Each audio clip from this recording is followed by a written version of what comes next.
Good morning, Keith Tebow, FRCmedia. Thank you for joining us today. Ever since we've been in the pandemic, we've talked a lot about how the pandemic has impacted local schools and the teaching and learning of this. But for quite a long time, even prior to the pandemic, there's been a lot of focus on improving early childhood education and getting youngsters into the educational process earlier.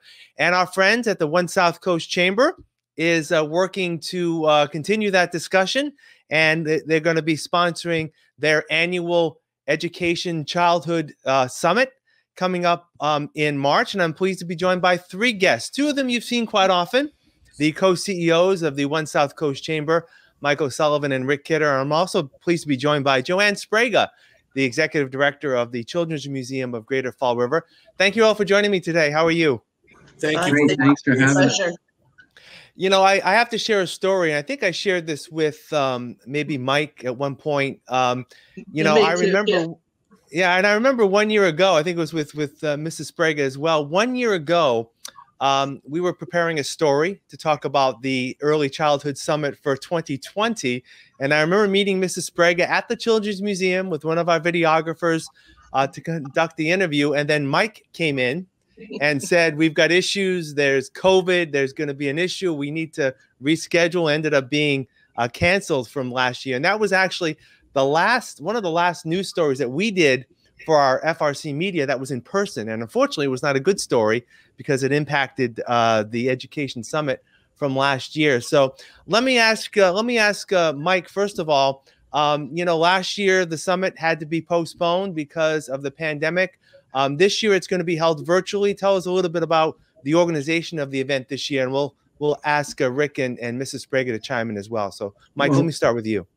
Last year, Keith, it was so disappointing. We had put so much great effort into it, and we thought we had developed a really, really good panel, a really good summit. But what I'm really happy to say is that we're back and better than ever. We're really excited this year. We've got a fantastic panel. We've got local, state, and national speakers, and we're really excited about the show this year. And it's geared towards businesses. We need to get the business folks in the room to really understand the challenges in early childhood education and what they can do to help. So we're excited. We're looking forward to it. It's March the 12th at 9 a.m.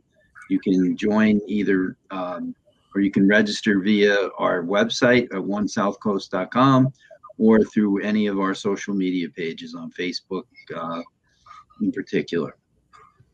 And I know, Rick, last year in discussing this with Mike, last year would have been the first year that, the chamber was expanding into the New Bedford area. This summit had been held in the past, right, in Fall River primarily, but now it's expanding to your neck of the woods and sort of the eastern sections of the SouthCoast Chamber. So how important is it to get the New Bedford group involved and talking about this important endeavor? This is a regional problem and a state issue and actually a national issue. And as such, it's really important that we get the New Bedford side in as well. The Early Education Childhood Summit is really for us, it's a business issue.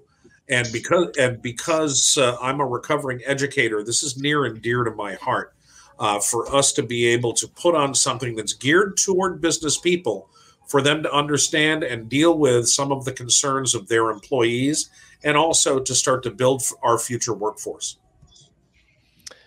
And Mrs. Sbrega, as the Executive Director of the Children's Museum of Greater Fall River, you've been an advocate for this for many years. Obviously, a lot of your clientele that comes to the museum are those that are very young, and you like to outreach to that group. How important is it to promote this to not only constituents who come to the museum, but I know you're heavily involved with the organization as well. How important is it to promote this aspect of getting children into the education pipeline as soon as possible? Oh, it's so important. We now have the brain development. We have the statistics. We have the research telling us how important those first 5 years are. If a child goes into kindergarten not prepared, the consequences for life. So we want to look at that angle. as well as Rick said, our workforce for the future. I've been an early childhood educator for 50 years, and so I've seen it all, and I'm afraid, we've taken tiny steps, and those of us that have been in the field are just very excited that we have the attention of the legislators now and the business community. I brought this idea to the chamber about 4 years ago. I'm fortunate enough to be a member of the Ed Up committee with the chamber, and we began to talk about how we could do something like this, modeling after one that I attended in Boston. And so this would be our third year, and we're very excited that it's bigger and better, and we can't wait to have the day and share the great speakers that we have and the panelists as well. Let me continue on that track, Mr. Sbrega, about the impact. There is more awareness of this now. You mentioned the legislators being involved. There's legislation that has been talked about for a number of years in terms of expanding early childhood education. How encouraged is that for you in terms of keeping that discussion on the forefront and hopefully getting to a point where it becomes the norm in terms of educating our children? Yeah, it's very exciting to say those of us that have been in the field for a long time have been waiting for this moment. And I think we're there. And we certainly have the interest, and we see from the business community in particular, they see the struggles today with the pandemic. It's even worse with affecting their workforce and families trying to juggle what's going on at home. Their centers may be closed. They may be out of work. And so we look at those immediates, but also the future. How do we create a workforce with 21st century skills and give jobs in the future? So we're going to look at it from many different areas. Yeah. All right, let's talk a little bit about what people can expect if they attend the summit. I'll leave this to either Mike or Rick talk about the program itself. How is it structured, and is it in some ways the same that we've had in the past in terms of speakers only in a virtual environment? Either one. Go ahead, Mike.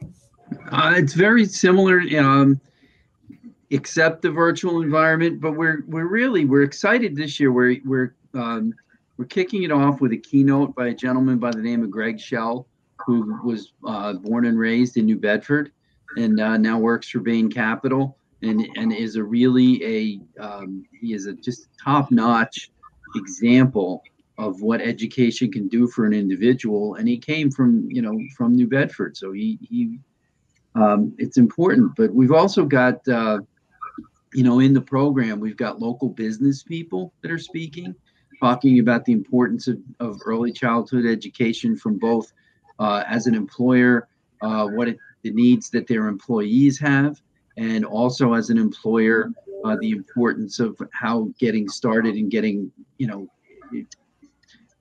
your brain develop, 90% of your brain development happens before you're 5 years old or by the time you're 5 years old. So we need to get these children, we need to get them educated, we need to get them really ready to go in kindergarten, and we're going to have some business folks talking about that.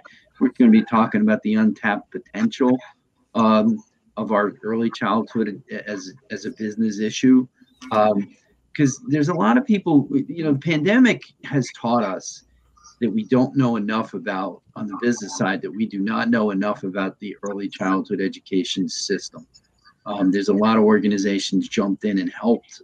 They created learning pods throughout the SouthCoast, the YMCA, the YMCA, YWCA, the Boys and Girls Clubs, People Incorporated, and others. So we're really learning a lot, but what we're learning is how, on the business side, because Joanne will tell you she's known this for 30 or 40 years.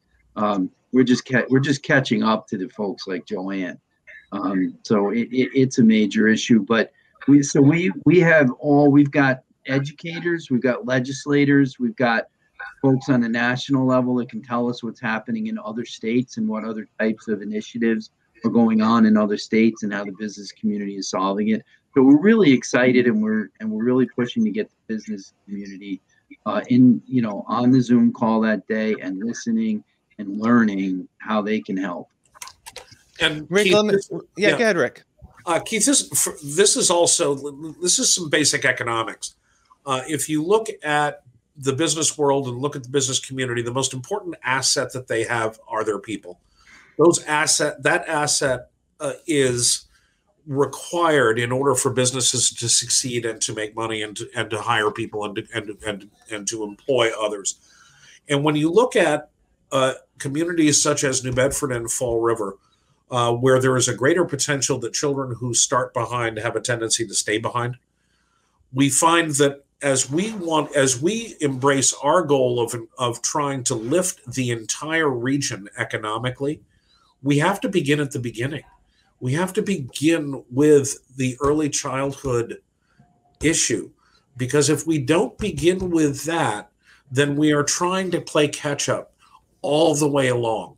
And all of this has repercussions in 100 different ways, not only our employers, but our judicial system, everything that goes along with it, all begins with that social emotional learning that comes at early childhood education. That's where we learn to share. That's where we learn to do good things. That's where we learn to be someone who grows into a good and productive adult. And all of that has an effect on our economy here. So we're looking at this as an economic issue as well as a personal issue. But we also know that as we do that, we're going to have to make certain that we do it as broadly as we can, because right now, private early childhood education is quite expensive. Head Start programs have multiple waiting lists, hundreds of families who are waiting to get on. And so we don't have an equality of access or equity within this program as well. And that has to be an issue that's dealt with. And we'd love to tell you we have the answers to that. We don't. But we know that it's vital that we look at all parts of this in order for our children to succeed. Well, this is obviously a very important issue that continues to be in the forefront of education, and hopefully there's a great opportunity here. Sometimes, as we've seen with these virtual conferences and virtual meetings, for some people it may be a hindrance to attend, but for others, it's an opportunity for those who may not be able to attend in person to be part of this. So let's hope that's the case in terms of the Early Childhood Summit on March 12th, and you can sign up through the One South Coast Chamber. Mike O'Sullivan, Rick Kidder, Joanne Sbrega, thank you for joining me, and good luck with the event. We'll talk again soon. I appreciate your time. Thank you, Keith, very, very much. Keith, thanks for having us. Joanne, thanks for your great work. Thank you, and thank you both for partnering with us. Thank you. All right, and thank you for joining us today here on FRC Media. I'm Keith Tebow. Have a great day.